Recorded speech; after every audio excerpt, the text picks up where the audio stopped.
السلام عليكم ورحمة الله وبركاته. الحمد لله رب العالمين والعاقبة للمتقين، والصلاة والسلام على أشرف الأنبياء والمرسلين نبينا محمد وعلى آله وصحبه أجمعين ومن تبعهم بإحسان إلى يوم الدين. أما بعد، فقال الله عز وجل: أعوذ بالله من الشيطان الرجيم. قد كان لكم آية في فئتين التقتا، فئة تقاتل في سبيل الله وأخرى كافرة يرونهم مثليهم رأي العين والله يؤيد بنصره من يشاء إن في ذلك لعبرة لأولي الأبصار۔ سورہ آل عمران کی آیت نمبر 13 ابھی آپ کے سامنے تلاوت کی گئی ہے۔ اللہ تبارک و تعالیٰ فرماتا ہے: قد کان لکم آیۃ فی فئتین التقتا، یقیناً تمہارے لیے نصیحت ہے، نشانی ہے ان دو جماعتوں میں جو باہم مل گئے تھے، باہم ٹکرا گئے تھے۔ دو جماعتوں سے مراد خود اللہ رب العالمین نے آگے اس کی وضاحت کی ہے۔ فئۃ تقاتل فی سبیل اللہ، ایک جماعت وہ جماعت تھی جو اللہ کے راستے میں قتال کر رہی تھی، جو صحابہ کرام کی جماعت تھی، انصار و مہاجرین کی جماعت تھی، جو مشرکوں سے، کفار مکہ سے لڑ رہی تھی۔ وَأُخْرَى کافرہ، اور دوسری جماعت کافروں کی جماعت تھی، مشرکین مکہ کی جماعت تھی جو مدینہ کے مسلمانوں سے لڑ رہی تھی۔ یرونہم مثلیہم رأی العین، وہ انہیں اپنے آنکھوں سے اپنے سے دو گنا دیکھ رہے تھے۔ واللہ یؤید بنصرہ من یشاء، اور اللہ جسے چاہتا ہے اپنی مدد سے قوی کرتا ہے، مضبوط کرتا ہے۔ ان فی ذلک لعبرۃ لأولی الابصار، یقیناً اس میں عقل مندوں کے لیے بڑی عبرت ہے، نصیحت ہے۔ دیکھنے والوں کے لیے یعنی عقل مندوں کے لیے، جن کے پاس آنکھ ہے، جو دیکھ رہے ہیں، جو سوجھ بوجھ والے ہیں، تو آنکھ والوں کے لیے اس میں نصیحت ہے۔ یہاں پر اللہ رب العالمین نے جنگ بدر کا نقشہ کھینچا ہے۔ جنگ بدر کے بعد جب مسلمان مدینہ تشریف لائے تو مدینہ کے آس پاس سب لوگ ڈرے سہمے تھے، مسلمانوں کا رعب اور دبدبہ قائم ہو چکا تھا۔ یہودیوں سے کہا گیا کہ سنبھل جاؤ، ایمان لاؤ، ورنہ تمہارا بھی حشر وہی ہوگا جو مشرکین مکہ کا ہوا ہے۔ تو یہودیوں نے یہ کہا کہ دیکھو تمہارا مقابلہ اناری قوم سے ہوا ہے، اگر ہم سے قتال کرتے، ہم سے تمہارا مقابلہ ہوتا تو پھر نتیجہ برعکس ہوتا، کیونکہ ہم جنگجو قوم ہیں، ہم بہادر قوم ہیں۔ یہاں اللہ رب العالمین نے ان کے غلط سوچ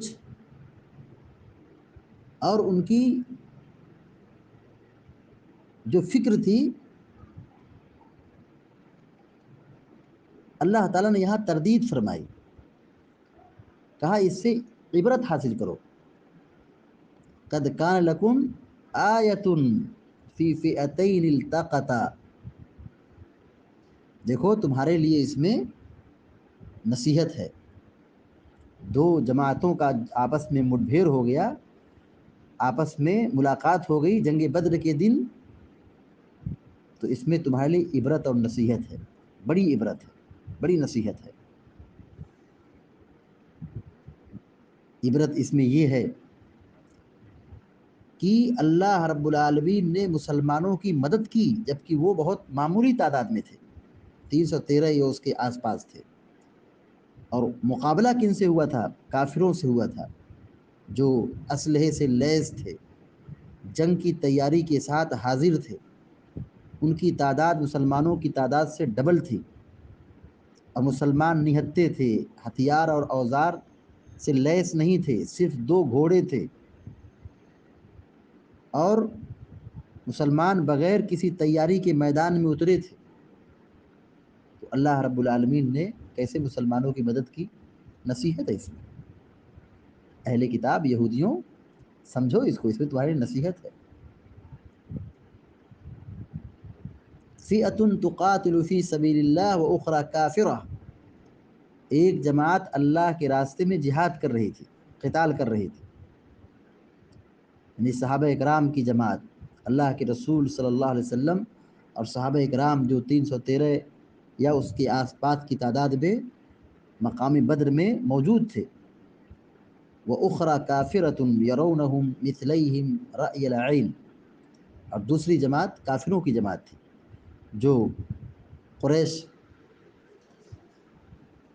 کفار قریش کی جماعت تھی، جو اپنے گھر سے فخر و غرور کے ساتھ اور لوگوں کو دکھلانے کے لیے نکلے تھے، اور اللہ کے راستے سے روکنے کے لیے ان لوگوں نے کتنی کوشش کی تھی، اور اسی کا بدلہ لینے کے لیے کہ اب مسلمانوں کو صفحہ ہستی سے مٹا دیا جائے اور ان کا خاتمہ کر دیا جائے، یہ لوگ نکلے تھے مسلمانوں کو مٹانے کے لیے، ختم کرنے کے لیے۔ اللہ تعالیٰ کہتا ہے یرونہم مثلیہم رأی العین، انہیں اپنی آنکھوں سے اپنے سے دوگنا دیکھ رہے تھے، مسلمانوں کو کتنا دیکھ رہے تھے؟ ڈبل دیکھ رہے تھے۔ اس کلمے کی تفسیر میں مفسرین نے کئی باتیں بیان کی۔ بعض لوگوں نے یہ کہا کہ ہر فریق دوسرے فریق کو اپنے سے دوگنا دیکھتا تھا، ڈبل دیکھتا تھا۔ کیا مطلب ہے؟ یعنی کافروں کی تعداد 1000 کے قریب تھی تو مسلمان 2000 کے قریب سمجھ رہے تھے، دیکھ رہے تھے۔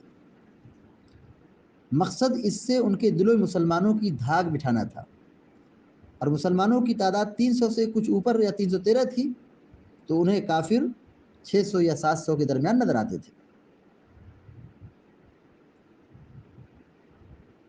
بعض علماء نے یہ کہا ہے کہ فئۃ تقاتل فی سبیل اللہ فئۃ تقاتل فی سبیل اللہ و اخری کافرہ، ایک جماعت جو اللہ کے راستے میں قتال کر رہی تھی، مراد رسول اللہ اور صحابہ اکرام ہیں جن کی تعداد 313 تھی، اور وہ اخری کافرہ، اور دوسری جماعت کافروں کی تھی، مراد مشرکین قریش ہیں جن کی تعداد 1000 کے قریب تھی۔ یرونہم مثلیہم رأی العین، وہ انہیں اپنی آنکھوں سے اپنے سے دوگنا دیکھ رہے تھے، ڈبل دیکھ رہے تھے۔ کہتے ہیں کہ اللہ کا کرنا ایسا ہوا کہ کفار کو مسلمان اپنے سے دوگنا نظر آنے لگے، کفار کو مسلمان اپنے سے دوگنا نظر آنے لگے۔ یہ اللہ کی طرف سے مسلمانوں کی مدد تھی تاکہ کفار پر رعب طاری ہو جائے۔ اس کے علاوہ اللہ نے مسلمانوں کی مدد فرشتوں کے ذریعے بھی کی، اور جو سورہ انفال میں اللہ تعالیٰ نے فرمایا وَيُقَلِّلُكُمْ فِي أَعْيُنِهِمْ، اور تمہیں ان کی نظروں میں کم دکھایا، تو یہ ابتدائے امر میں ہوا تاکہ کفار ڈر کے مارے بھاگ نہ جائیں، میدان چھوڑ کر کے واپس نہ چلے جائیں۔ تو وَيُقَلِّلُكُمْ فِي أَعْيُنِهِمْ، اور تمہیں ان کی نظروں میں کم دکھایا۔ یہ کب معاملہ ہے جو سورہ انفال میں آیت موجود ہے؟ یہ جنگ کی ابتدا میں ہے۔